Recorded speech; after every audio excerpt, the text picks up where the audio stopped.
கேக்குறீங்க இப்படி தள்ளி நின்னு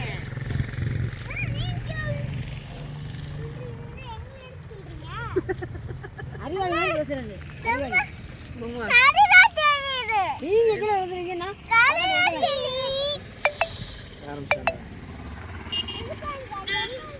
மேலே எடுப்பா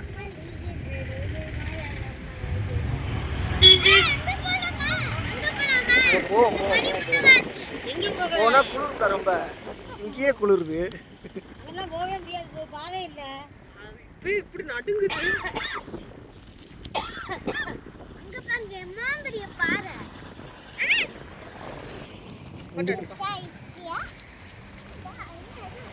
அம்மா கையப்படி இந்த வார